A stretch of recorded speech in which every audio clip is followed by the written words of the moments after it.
Alright, let's dive into this because it's a big deal for golf fans, especially those in Memphis. So, here's the scoop: Memphis is losing its spot as a premier PGA Tour host in 2028. Yeah, you heard that right. TPC Southwind, the iconic course that's been a staple since 1989, won't be part of the new championship series. Personally, I think this is a huge shift, and it raises a ton of questions. What does this mean for the city? For the fans? And for the future of golf in Memphis? First off, let's talk about why this matters. Memphis has been a cornerstone of the PGA Tour for decades. The FedEx St. Jude Championship has brought some of the biggest names in golf to the city, and it's been a massive economic and cultural boost. But now, with the PGA Tour's new two-tiered system, Championship Series and Challenger Series, Memphis is getting bumped down.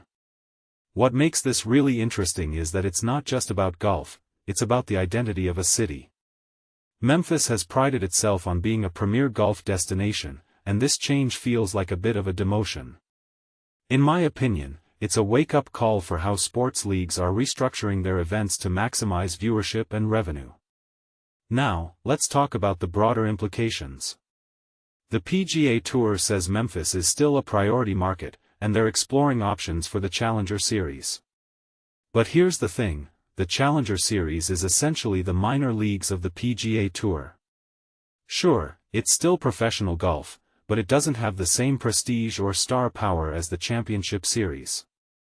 From my perspective, this could be a double-edged sword. On one hand, it keeps golf in Memphis, which is great for local fans. On the other hand, it might not attract the same level of attention or investment. What many people don't realize is that these lower-tier events often struggle to fill seats and generate the same buzz. Another detail I find fascinating is FedEx's reaction.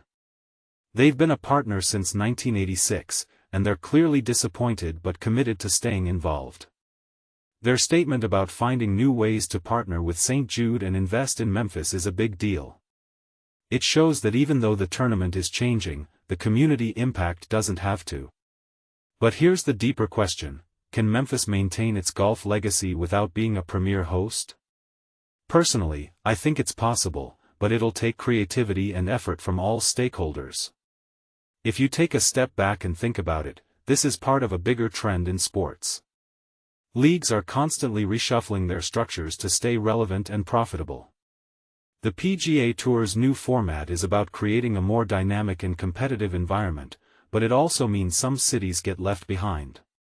What this really suggests is that no market is safe from change, no matter how long they've been part of the circuit.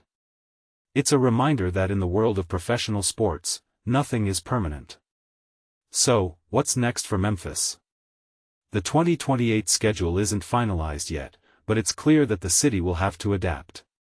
Maybe the Challenger Series will bring a different kind of energy, or perhaps it'll be a stepping stone to something bigger.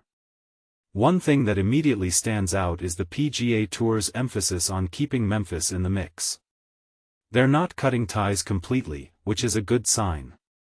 But let's be real, it's not the same as hosting the world's best golfers every year.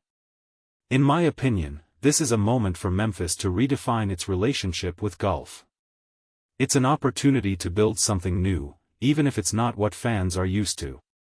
What makes this situation so compelling is that it's not just about golf, it's about community, identity, and resilience. Will Memphis rise to the challenge? Only time will tell. Before I wrap up, I want to leave you with this thought: change is inevitable, but how we respond to it defines us. Memphis has a rich golf history, and this isn't the end of the story. It's just a new chapter. So, here's my question for you: what do you think Memphis should do to keep its golf legacy alive? Let me know in the comments below. Thanks for watching, and don't forget to hit that subscribe button for more insights like this.